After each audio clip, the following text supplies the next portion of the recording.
Recorded live from the secret underground lair of Crimson Cowl Comics and Collectibles, this is the Crimson Cowl Comic Club Podcast.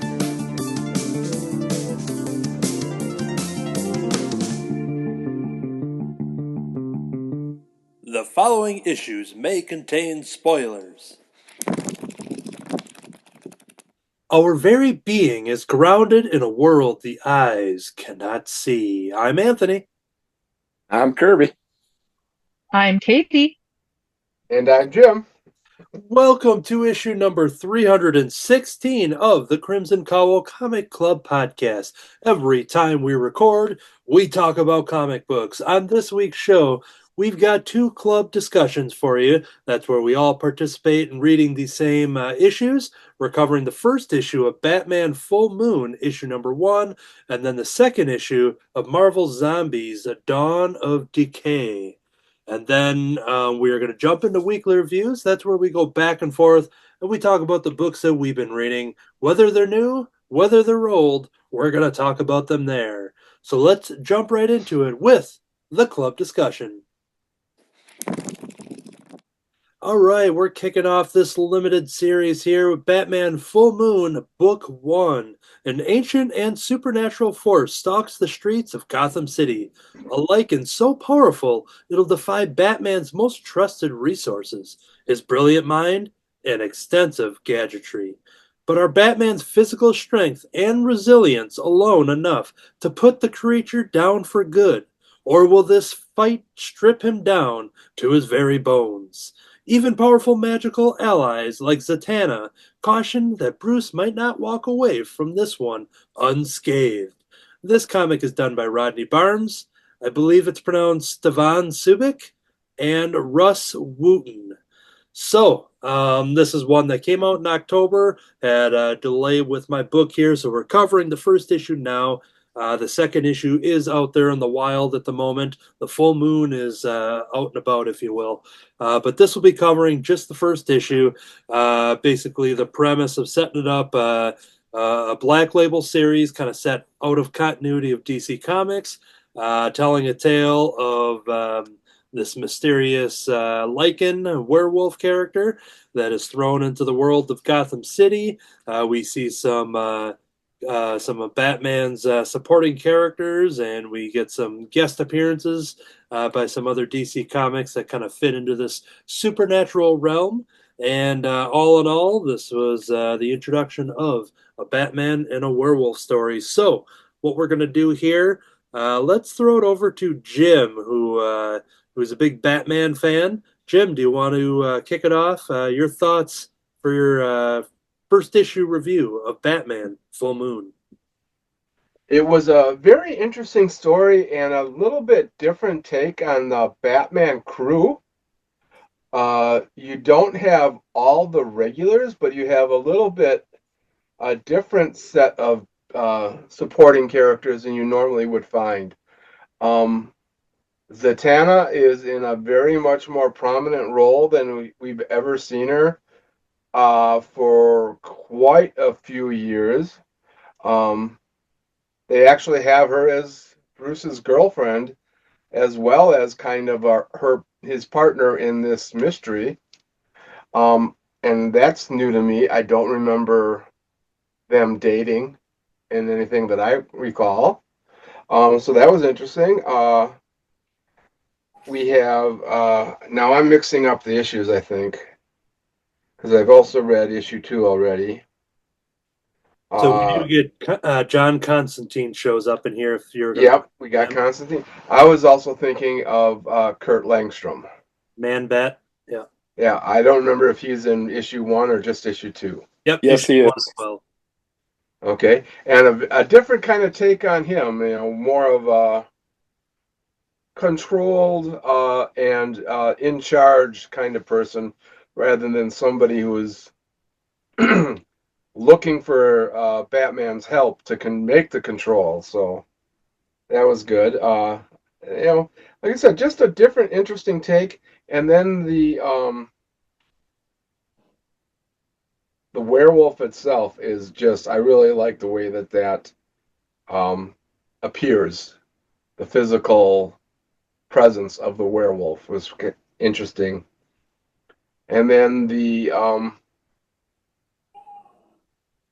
magical origins in whatever of the werewolf is also quite as interesting as well.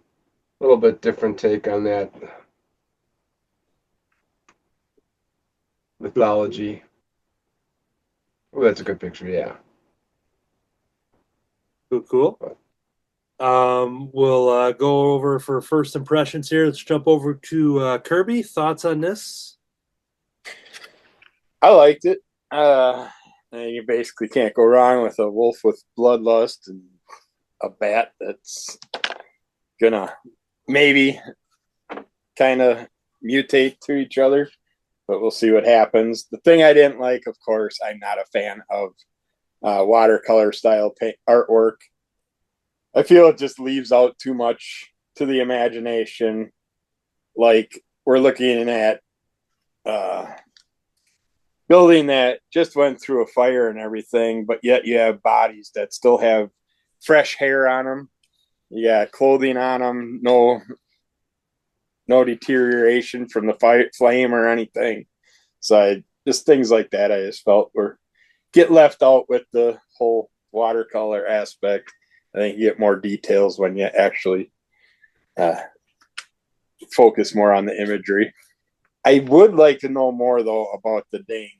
What's up with his wrist? What happened to him? It's like if you're gonna show that wrist thing so much on our werewolf character, it's like did he get his arm broke? And is it something that we have to know more about? Because they show that image a few times throughout a couple pages. So I don't know, but yeah, I like the characters that popped up into it. I do feel like I'm not a huge Batman follower like Jim, but I do feel like I read something with Zatanna and Batman before, like within the last year or so, but I could be wrong. So that might have, no, I don't think it was the werewolf one with the other Batman wolf one that I read, Wolf Among Us. There was something with Zatanna and I could have swore, but I could be wrong. But yeah, I liked it. I was happy with it other than the artwork, but it's a decent watercolor. I've seen way worse. Jump over to Katie. Thoughts on this issue? Yeah, I enjoyed this so much. Echoing the sentiments that everyone else has shared. Something that stood out to me was the prose narration that the werewolf was giving us felt just very poetic to me, and I really enjoyed that a lot. Um, I I had quite a bit of fun with this book and kind of just picked it because it was a club pick, but I'm really glad we did. And I'm looking forward to whatever happens next. I like the idea of, Gotham's greatest detective going after something that's supernatural, which, current Bruce doesn't really believe in. And I thought it was cool how they brought Zatanna in. She seems she seems dynamic, and I wish I knew more about her. So this will be a good chance to learn. One very slight critique, and this is just my perspective. There's a scene where the werewolf talks about going to a fortune teller, and they made a point of calling her a Romani fortune teller, which I thought was quite good. But then we're still playing very much into the stereotype of a gypsy fortune teller. I'm like, ooh, you tried, you were so close. But I mean, it is a trope, a stereotype that exists in fiction. There's no doubt about it. But that was just interesting to me, where I'm like, okay, you were trying to use the more current, more correct name, but you still were playing into the tropes. I don't know, just a weird thing I noticed. Overall, really like this book. Looking forward to the next one. Had to stop myself from going ahead and buying the next one because I wanted to make sure we were fresh for reading it today. But solid pick. I really enjoyed it. Like I said, it felt really poetic. Cool. Yeah, my winner for here is the art style. I was in love with everything here. There's so many great images of Batman. I love all the shadow work and just like this panel specific. If you are listening to us on iTunes, you can go over to YouTube and see the full video version of what we're showing off here. But this artist, I believe I've bought other covers. I don't know if they've done stories themselves. I know Jim and I have talked about certain Batman books, and I'm trying to think if this is one of the artists or not that has done a lot of Batman stuff, which I think they have. Yeah, he's done quite a few limited runs and special edition kind of things. Yeah, so I can't think of a title off the top of my head, but I have several of them on my shelf. yeah, that is who I'm thinking though, because I know we've talked about. Didn't do Reptilian, did he? Could be. I just feel like that has the same I'd have side. to get up and look. But yeah, I think they just do a great job. I just love all the different tones and the colors, and every time the characters are backlit and just a lot of the trying to think of the term here.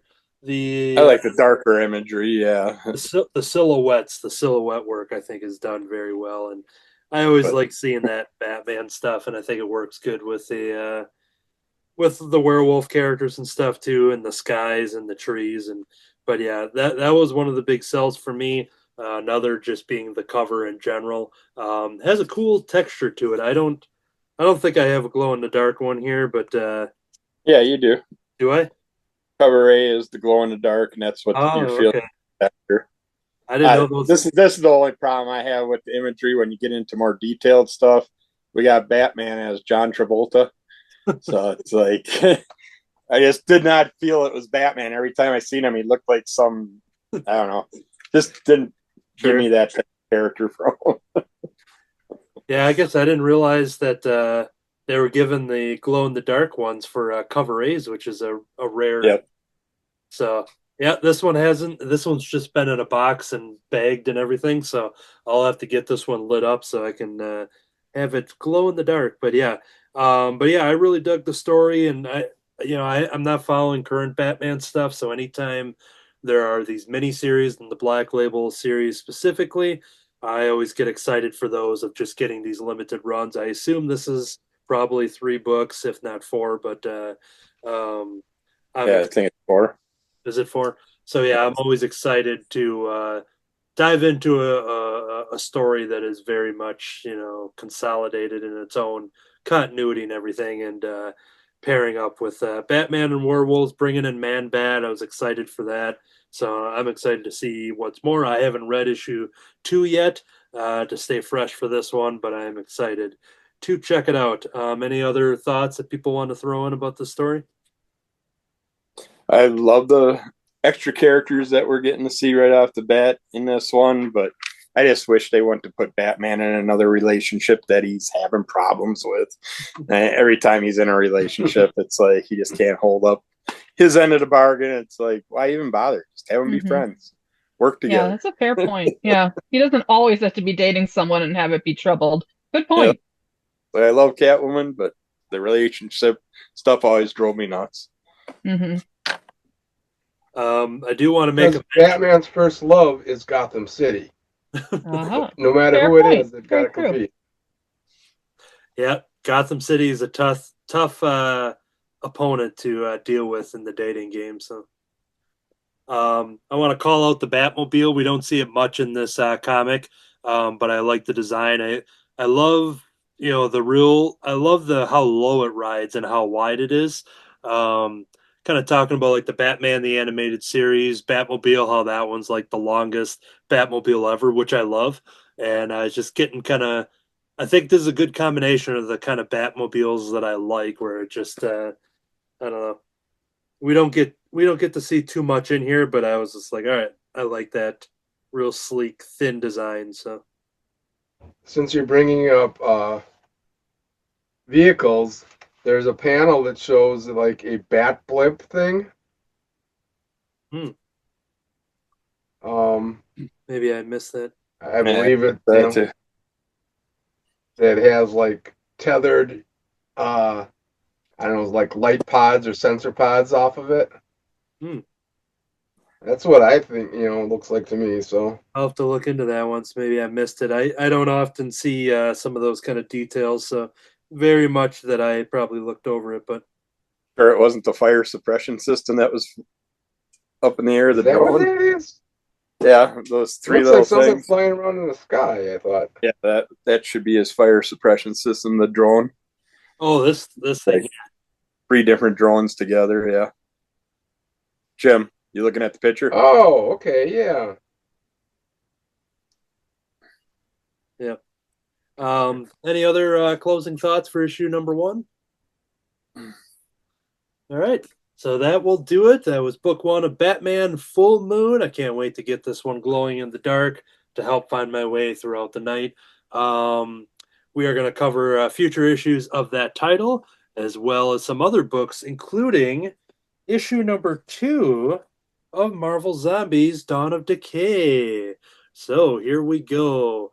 Thor versus Hulk, a zombie smackdown for the ages. Banner must get to Avengers Tower to make an antidote to the virus, but to get through the infested streets, he'll have to travel as Hulk.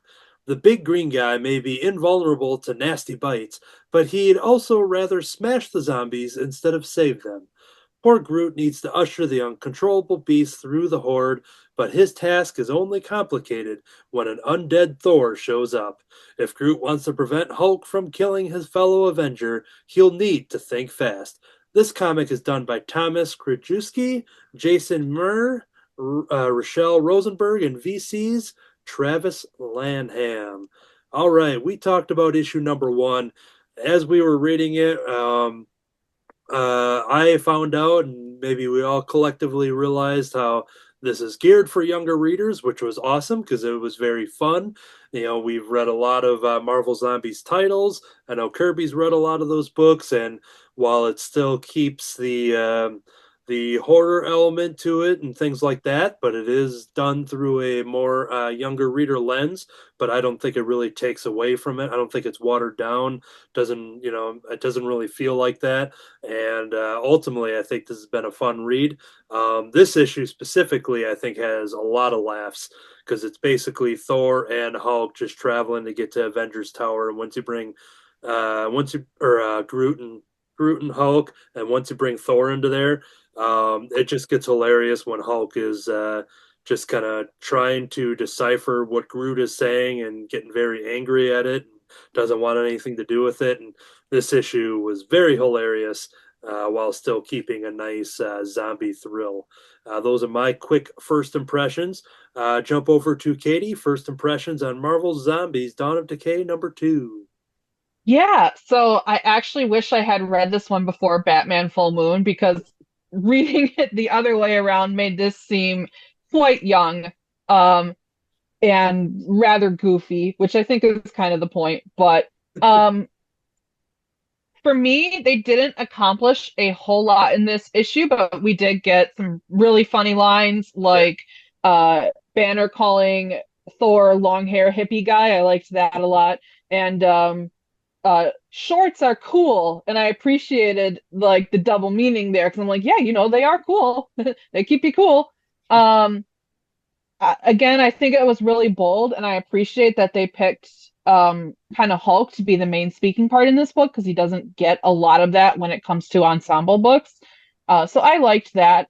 No deep thoughts here. It's clear they're going for something that's more all ages. It was fun. Some good Avengers hijinks going on, and hopefully they can make it to Stark Tower or the Avengers Tower. It looked like they were going to be going to the subway, so I guess they're going on a side quest. But yeah, it was perfectly fine. Yeah, I would agree with that. With it being, not much was accomplished beyond just kind of exploring Yeah. their relationship to each other and being thrust into this weird partnership. And but yeah, Hmm. jump over to Kirby. Thoughts on this issue?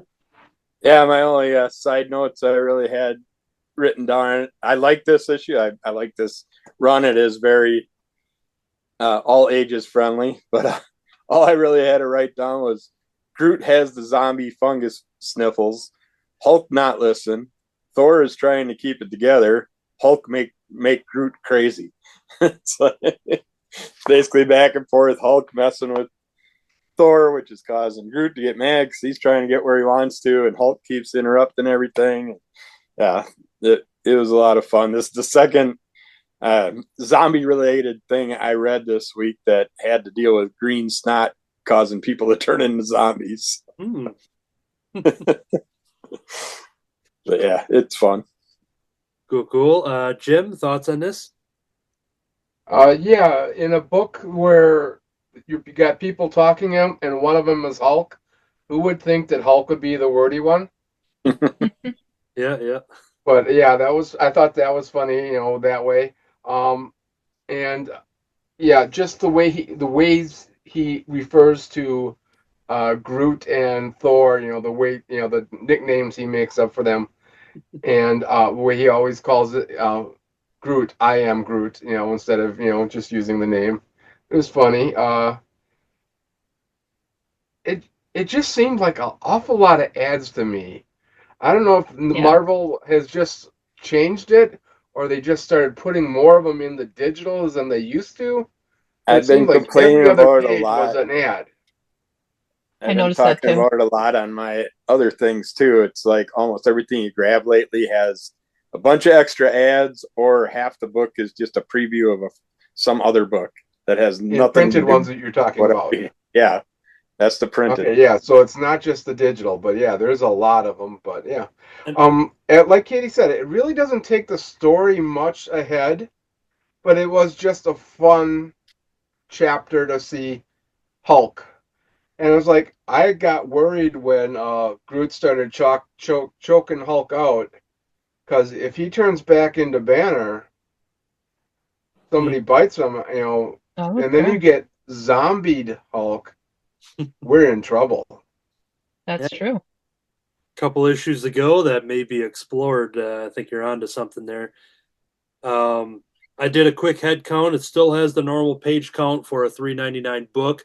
I'm wondering if a lot of the excessive ads may be just due to the all ages nature, because that's something we talked about in the first issue. Just realizing, oh, every ad in here is for their younger readers line and stuff, and maybe that's just a way to just be like, all right, if people are getting this for kids, and hey, here's all the ads that maybe you won't see in the main line so much that older readers would get irritated with or something, but maybe just using that avenue to be like, all right, we're doing a lot of kids stuff right now. So, but yeah, still has the same page count, at least for the physical edition, for to according to the ads and everything. But yeah, going through these panels here, I just realizing I want to mention too. There's so much going on in this book, as far as like there's so much movement.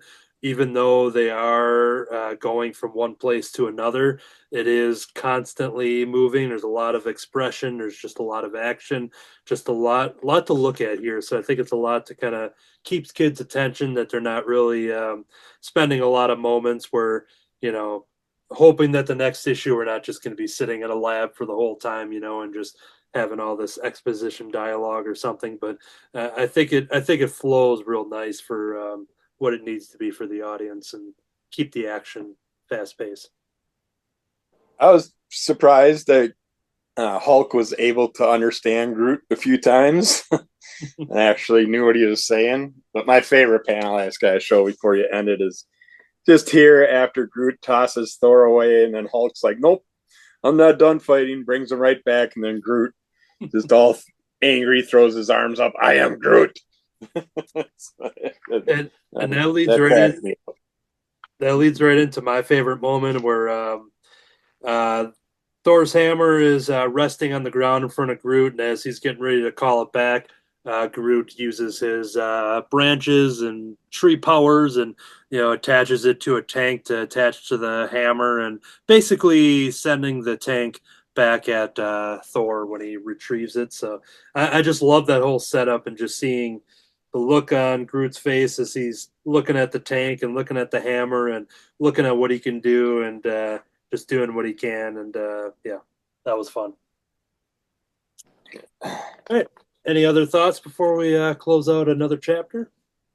Groot's a lot stronger than I thought he was. He is Groot. All right, so there we go. That is going to do it for Marvel Zombies Dawn of Decay number 2. To preview upcoming club discussions, issue 3 of Marvel Zombies, issue 2 of Batman Full Moon, issue 2 of Minor Arcana. What if Minnie Mouse became Captain Marvel? That's a one-shot. Alligator Loki Holiday Spectacular one-shot. The What If Mickey and Friends Became the Fantastic Four one-shot. And then also a one-shot for Doctor Doom and Rocket Raccoon teaming up in an issue.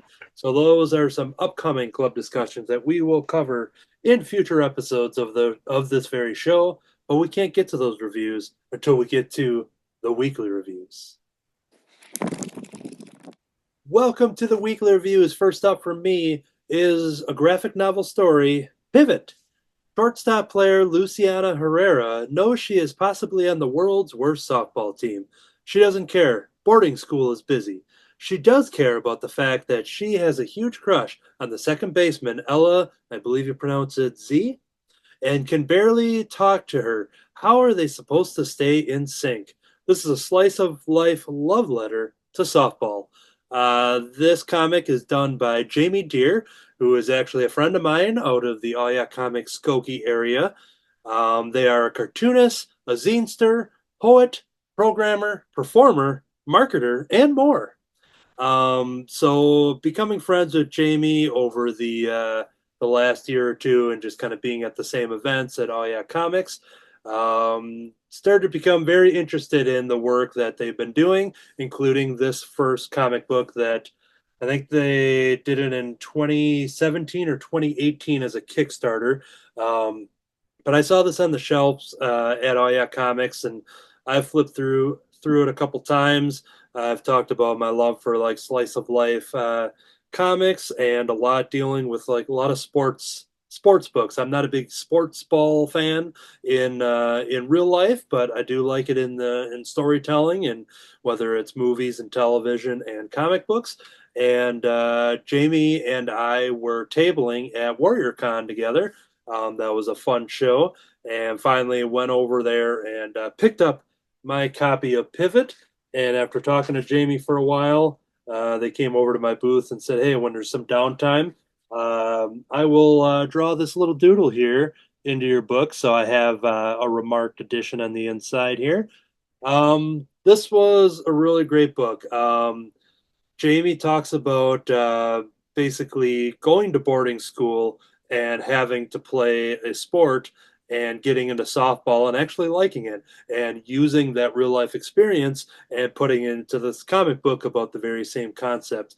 The main character here, Luciana, she talks about how at boarding school that there's no gym class and that they are basically required to play sports, kind of talking about the seasons and all the different sports that you have to play.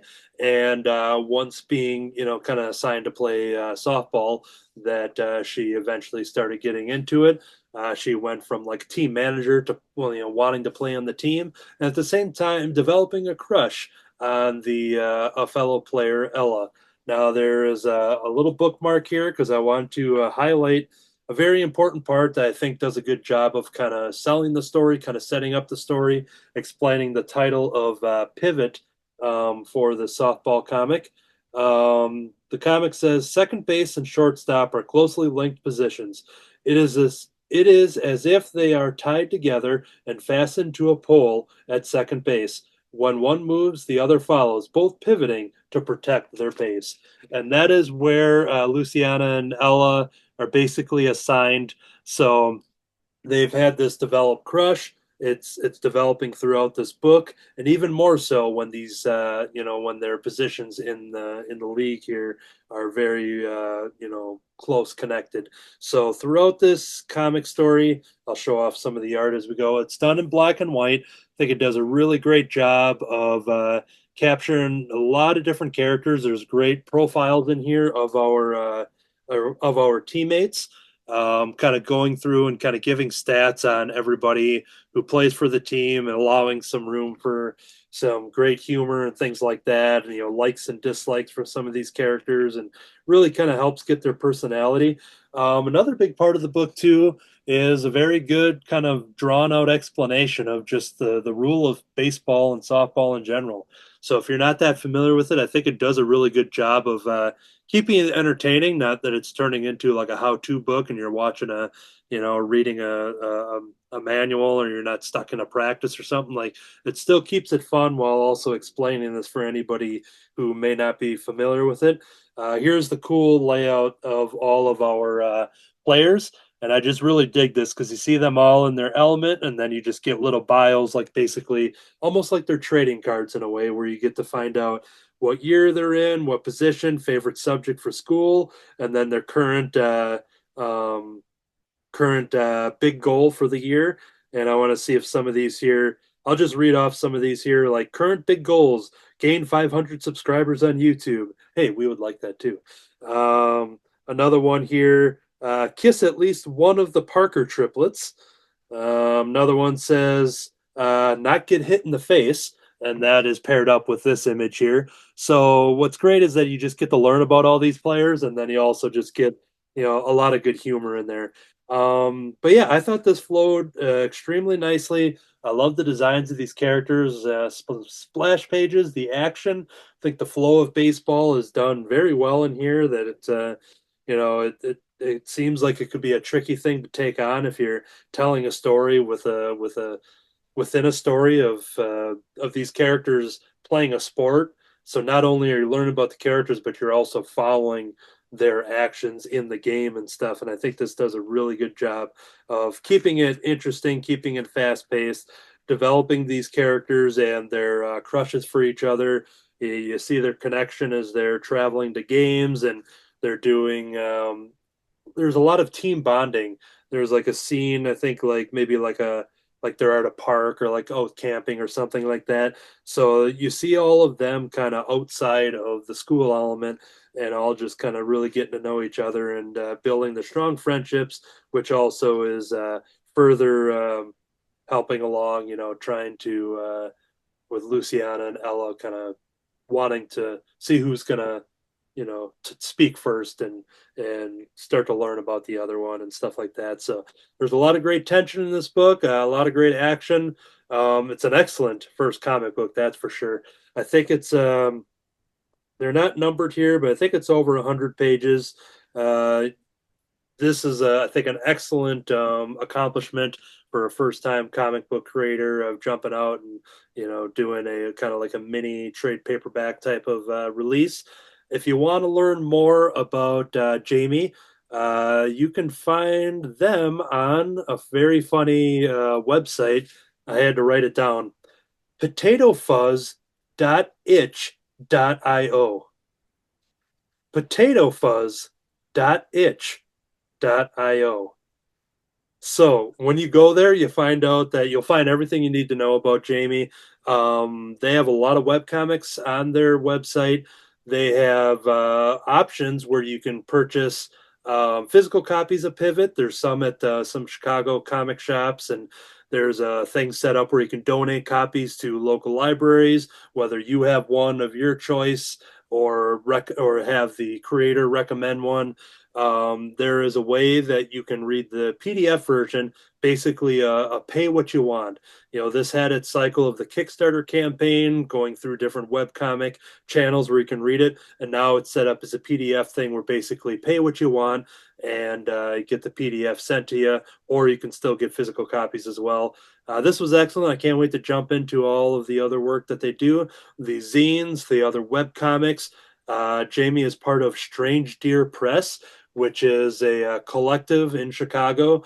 And I think there's some people in Ohio too. And a lot of them make zines and comics and graphic novels and a lot of fun stuff. It's a really cool table display.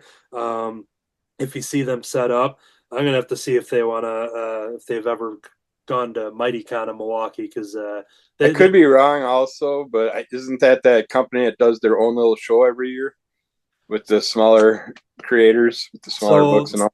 They've participated at Milk is one of them.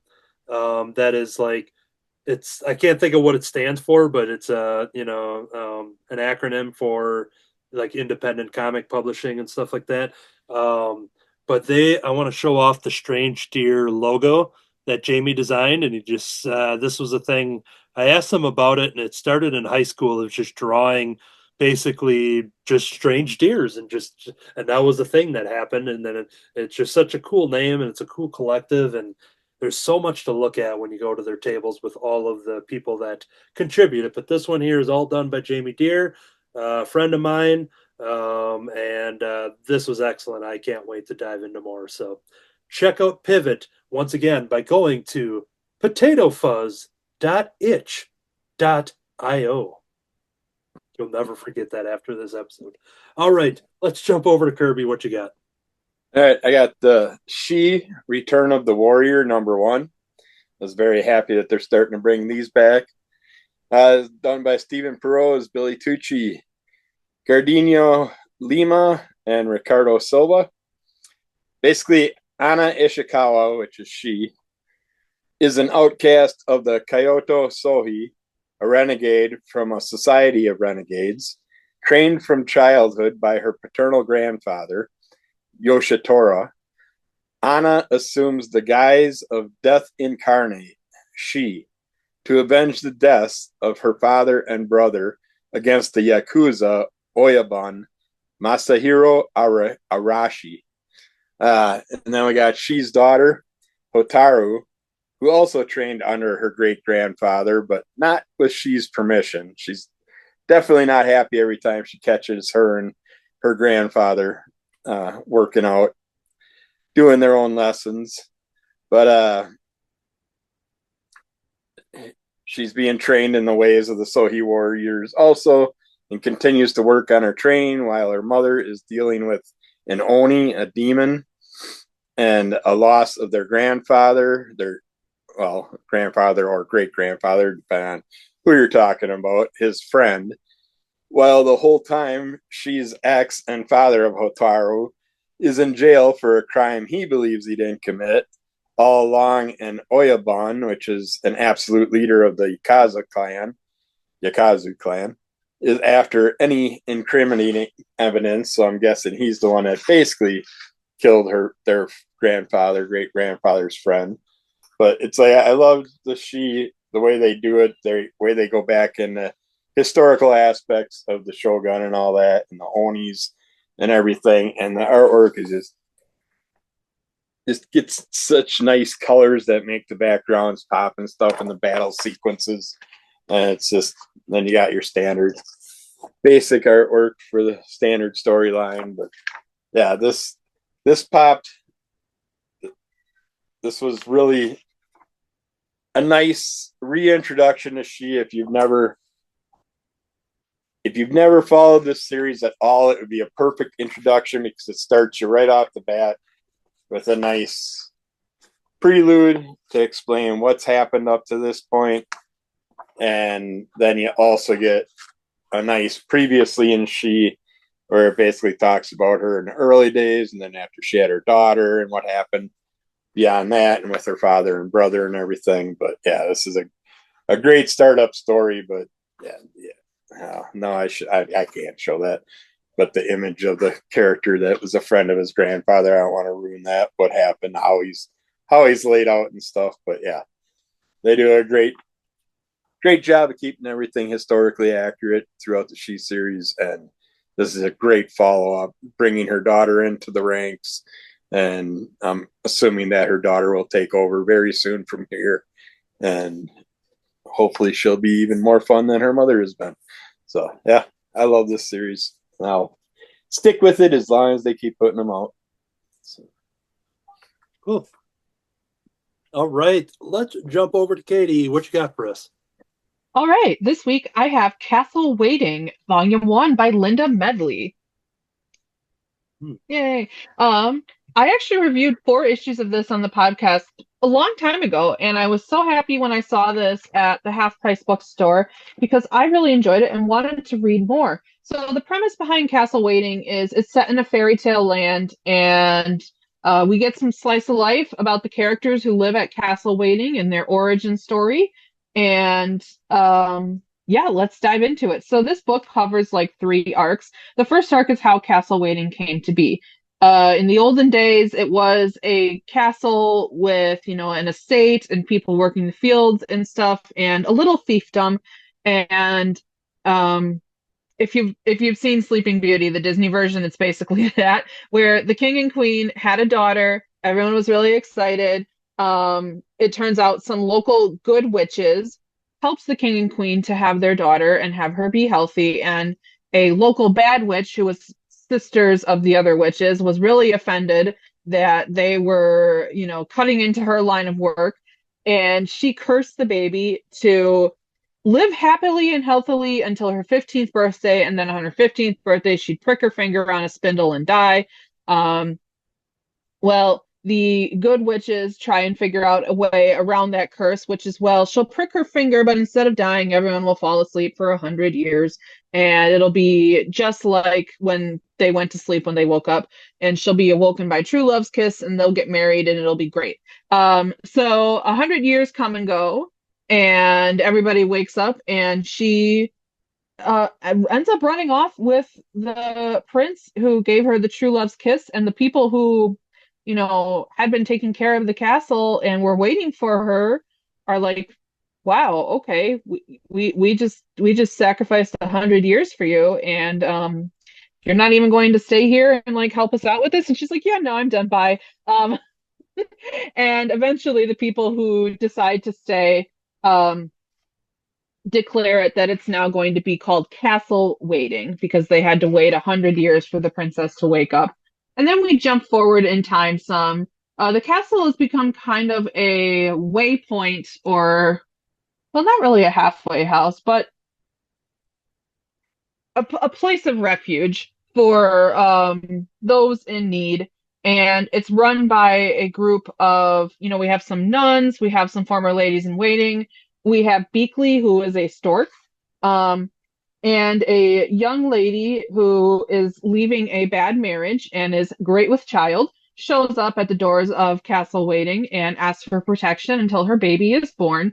And so through her, we get to see all of the characters at the castle, and about what they've been doing in their lives. The baby is born. The baby looks kind of like an ogre. So yeah, some things were going on there. But while, she's waiting for this baby to grow up and they're taking care of him, we get to hear the backstory of some of the current managers of the castle waiting, and how one of them was first a bearded lady in the circus, and then another one became a nun and joined a convent, and then how those two kind of met up, which is the lady from the circus ran away with another bearded lady to escape a bad marriage. And they go to the convent, and then after they've done, their bit at the convent, and now she's like, well, I'm going to go out and spread the good word of the Celestine nuns to the world, and she ends up at Castle Waiting.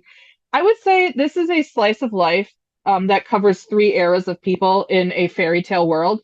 I really liked it. I'm actually glad I got to read more in this series, because I remember enjoying it the first time around too. And there's some other volumes. They do look like they're out of print or maybe print on demand. I think this was so much fun. It is a black and white comic, and this volume was pretty good sized. It's like 450 pages. So it always eats it if it can't see my eyes. It's like, where did she go? But I liked it. It did get a little slow in a couple of places, but it was cute. It was charming. Honestly, I would say pretty much all ages could read this. It's a fairy tale, and I enjoyed it. That was Castle Waiting, Volume 1 from Linda Medley. And I believe this version of the story is published by Fantagraphics. So check out Fantagraphics' website if you want to learn about Castle Waiting too. And that's my review. Excellent. Jumping over to my next one. The book is right here, and it's called Here. And here it is. It's called Here. All right, I got to go to the inside cover for the synopsis here. From one of the great comics innovators, the long-awaited fulfillment of a pioneering comics vision. Richard McGuire's Here is the story of a corner of a room and the events that have occurred in that space over the course of hundreds of thousands of years. Now, I knew nothing about this until I saw a trailer for a new Robert Zemeckis movie starring, Tom Hanks and Robin Wright, Paul Bettany's in this movie, and it was a very unique trailer. And I went to go see the movie, and I was blown away by it. And then found out Tom Hanks was on the Conan O'Brien Needs a Friend podcast and talking about the original graphic novel. And I'm like, okay, now I'm even more interested. And yeah, so I went to go see the movie, and immediately in the car ordered the book and had it shipped to me. So here it is. Here. Um, I'll talk about both elements in non-spoiler fashion for both the book and the movie. Here is such a amazing example of what you can do with art and the medium of comic books and graphic novels. And this is going to be one of those that is going to work really well for the video version. So subscribe to Crimson Cowl Comic Club on YouTube to see some examples of here. So it takes place looking at like one vantage point here. I'm going to probably say here a lot. And as you flip through, you keep seeing here, and then you look over here and see a year. Oh boy, now it's turned into a Dr. Seuss thing here.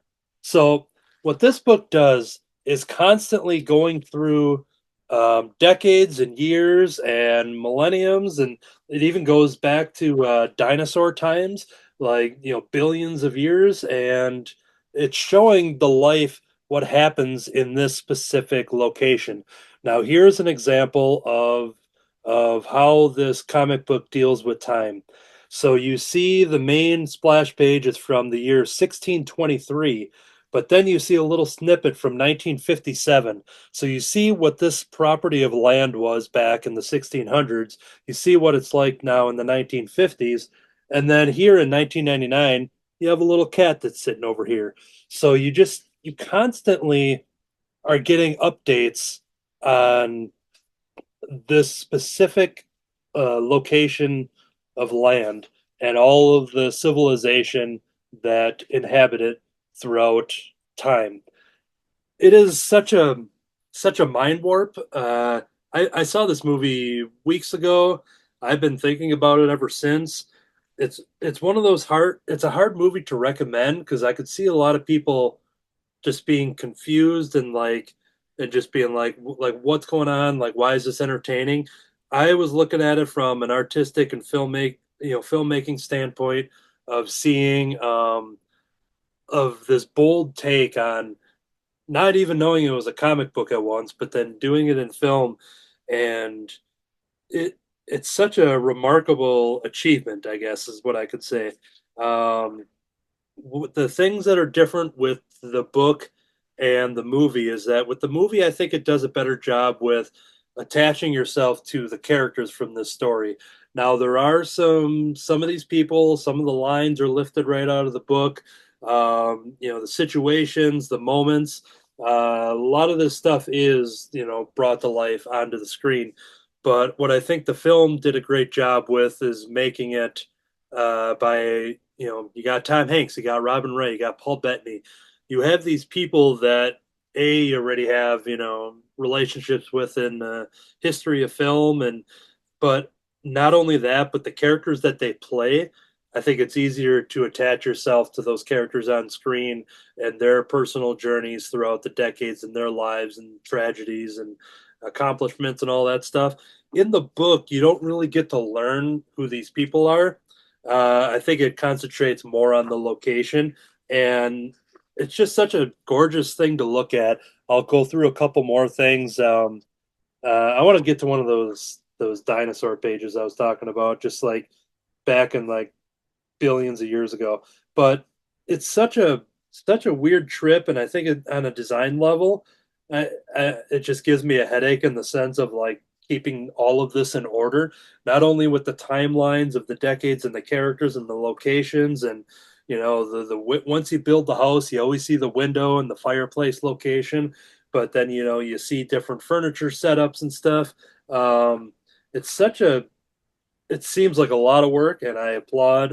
There's Richard McGuire, who I think has done everything in this book here. There's not a lot of dialogue going on. The movie has a lot of dialogue because That's what I was curious about. I was curious if there was any dialogue on any of those pages. Yeah. So So I'll say this. I think the movie is great with the dialogue and learning all these people and following and being attached to the emotions and everybody's journey.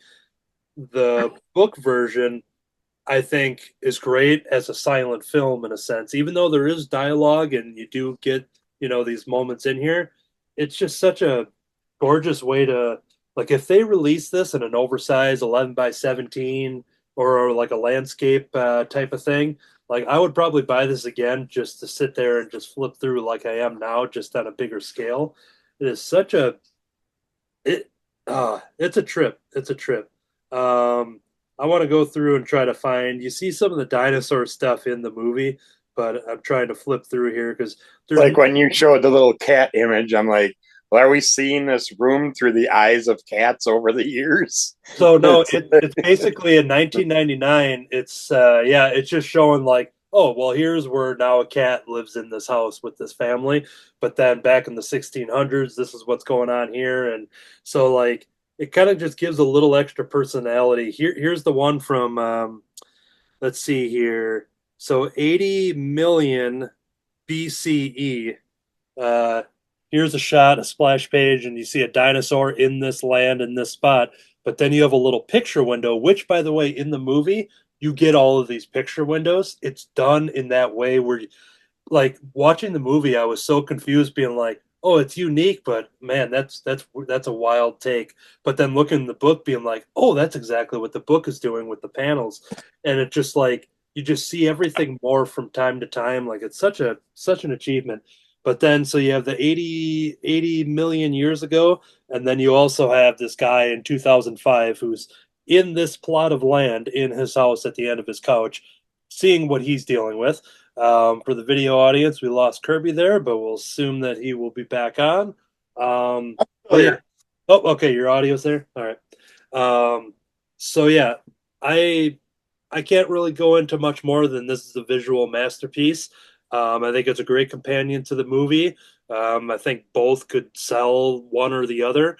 Like I said, I went in with the movie first and just being like, "Wow, this is remarkable. I need to get the graphic novel," and I think they're great pieces together. And I don't know how else to talk about this more than having it be a visual experience, a visual review in that sense. So once again, if you're listening, the audio listeners, this one I think really shows off on the YouTube version, so you can kind of see some of those examples. But yeah, and then for the movie, the little thing I have to add for that is that you'll see it in the trailer, but because it focuses on Tom Hanks and his family, um, you see Tom Hanks throughout his life, the character he's playing throughout his life. So they do the technology, which is only getting better when it comes like the stuff you've seen in Marvel and Star Wars of de-aging and all that kind of stuff. Every time you see a movie with it, it's getting better and better. And seems to be like a really bold take on it. And I think once you kind of disconnect yourself from knowing that, okay, well, Tom Hanks didn't film this back in the 80s, like I think there's a level of you just knowing that it's fake in that sense, the motion capture kind of thing and everything. But I think once you get past that in the movie, it's just such a remarkable thing when you're watching the storytelling throughout millennia of this very interesting little piece of land in the entire world. So I think that wraps up. That was a difficult review, but I didn't know how to talk about it. But I think I did the best I could. So, Right. so there it is. That is my review of Here. And if you go back on once again for the YouTube, if you watch all of the episodes of Crimson Cowl Comic Club, you'll see for like 100 episodes or so, you'll see a certain location in my background, and then you'll see like Kirby's background and Katie's and Jim's, and like we're ever evolving, and our backgrounds are always changing. Yet we're still right here in these houses. I don't know. I don't know how else to do it. It looks like almost the Katie's backdrop there it fits in good tone color wise with the style of this book. Oh, So yeah, this feels sure. like Yeah, I could see good that. on your virtual background bookshelf there. All right, Ah, yeah. I'll have to pick up a copy. this is Here. Check it out. Kirby? Another one I'd love to see put in a movie format that kind of reminds me of that type of concept is I finally read a book without pictures called Harold by Stephen Wright, the comedian. And he talks about this window in his brain that a different bird would fly through every time. And I'd love to see that put into a visual book form plus a movie. Well, Robert Zemeckis, I think he's one of our longtime followers of this podcast. You heard it here. Check, we got you a job for once. All right, we got Teenage Mutant Ninja Turtles Alpha One Shot. This is the prequel to the new Teenage Mutant Ninja, or prelude to the new Teenage Mutant Ninja Turtle run. I didn't know this was out there. Otherwise, I would have probably got it back then when it came out, which actually it was the middle of this year. But especially because you got that image of the one cat character from the Mutanimals that I call him Agent Furry instead of Agent Fury because he's got the patch on his eye. But it's like, I always liked that character and wanted to see his own storyline. That's Hobbs, right? Yep, Hobbs. Yep. He hangs out with that. Is it a turtle that has the crab character that hangs out with him with all the machine gun turret and stuff on his back? It cracks me up. But it's 2 stories in here. First story is Long Way Home by Jason Aaron, Chris Burnham, and Brian Reber. But it starts out basically a safari park selling big game chances to hunt, to have your opportunity to hunt illegal humanimal type characters. And we find out that they have a bunch of different animals caged up that are, you basically got a human panda, a human otter, a human rabbit that you see in the cages, and then there happens to be some type of turtle character in one of them, and a guy comes and decides to go after the turtle character, and you get, I think, 8 minutes to take him out. If you don't take him out in 8 minutes, you got to spend like $2,000 more. But our turtle character does some stuff and then tries to help out the other characters along the way, and it's a nice little heartfelt image thing. But yeah, it's got to go further beyond that. I wish that story would have went longer. It was only about a quarter of the book, but our second story took up most of the book. I like both stories, but I would have loved to have more of this story, go a little bit deeper into what happens to our characters in it.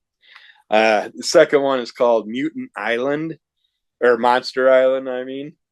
It's Monster Island in the title areas and stuff, but when you start the story, it's called Mutant Island on the story, so I don't know which one they're really going for, but it's done by Tom Waltz, Gavin Smith, and Rhonda Pattison.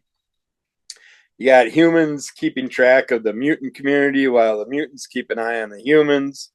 The way they're watching the mutants, by using drones and all that stuff. Some mutants and humans are trying to find a way to work together, basically your police and stuff like that, while many refuse to, and they're constantly fighting between the humans and the humanimals, animals. And then we also got Baxter Stockman. He's trying to get into politics, and something ends up eventually. We start out with Lindsay Baker, a scientist that's working on something, and they're talking about the whole human animal crossover, and then you see her arms start to change, and so she's testing some of her mutant serum on herself, and it goes awry. She should have tested on some other things first a couple times, but the dosage must have been too high. And all of a sudden we find a bunch of characters kind of like cocooned up in the woods, and we find out that she has something to do with it. And our police and our Hobbs character go out searching separate ways, of course, because Hobbs, the police officer that Hobbs runs into, apparently he did something to the cop's wife, and so they got attitude between each other, but they have to learn to work together in this at this point. But yeah, the scientist went a little too deep in the serum, and I'm not going to give all that stuff away, but there's some fun imagery with Hobbs' little sidekick, the crab character, and stuff in here. But yeah, that was really fun and interesting. I like how it also gives you, I'm guessing, the first appearance of Jenica prior to Jenica mutating, because she's still a human in this storyline. So that was kind of cool, because I didn't know that either. So that was something I learned. But yeah, I'm glad I picked this up. I grabbed it at a claim sale for a killer price and just figure what the heck. I can get some more information on the story. A great new Teenage Mutant Ninja story run that's been going on that I've been enjoying, but I only picked up the first couple issues, sadly. So yeah. All right. That is going to do it then for the weekly reviews as well as the show. Thank you, everybody, for watching. Thank you for listening. Some quick plugs. CrimsonCowl.com for info on original webcomics. Crimson Cowl Comic Club on iTunes. Subscribe, rate, and review for that audio version. Let's say you were listening and you're like, what are they talking about? They're talking about these images. I can't see these images through my ear pods. Well, then you go to Crimson Cowl Comic Club and subscribe on YouTube, and then you get to see the full video version. There you go. And you know what? We're running a sale. Black Friday is over and everything, but we're going to extend the sale. The YouTube version of this show, 100% free. So there you go. We're going to do that for as long as YouTube is a thing.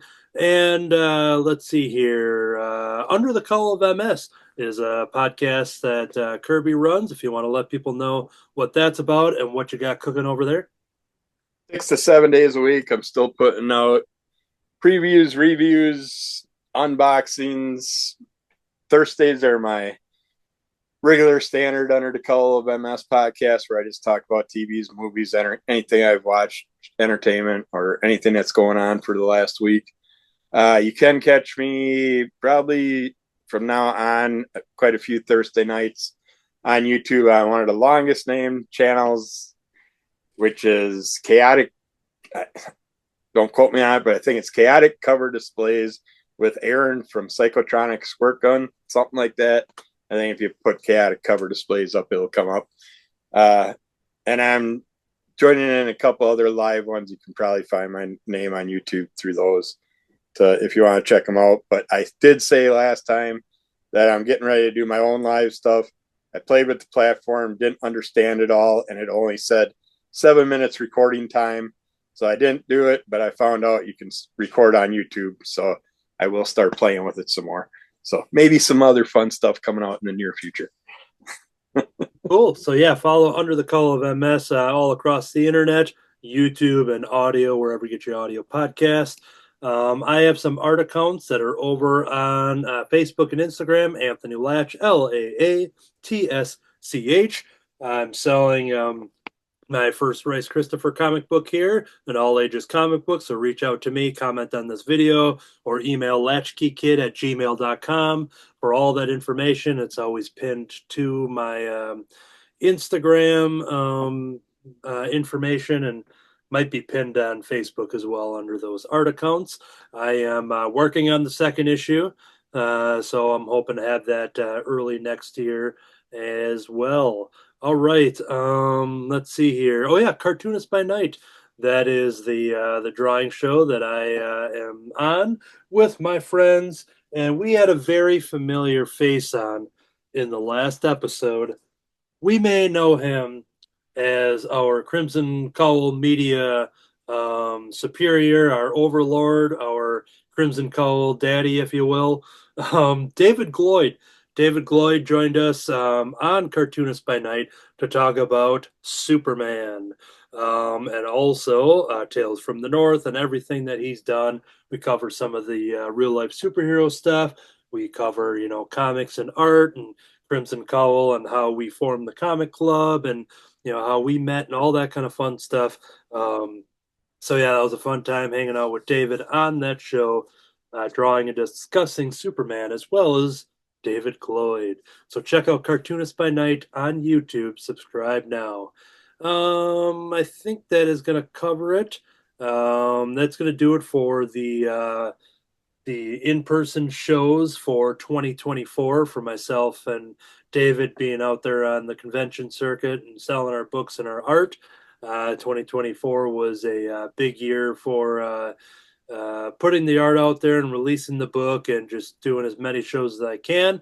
I won't do as many in 2025, but I plan to space them out nicely and have a lot of new stuff to bring to the table each time, including the new Rice Christopher book that I'm working on. So yeah, I think that is going to do it for any sort of plugs that we have to cover. Thank you for watching. Tell a friend, subscribe, rate, and review, all of that fun stuff, likes and shares, that helps the show.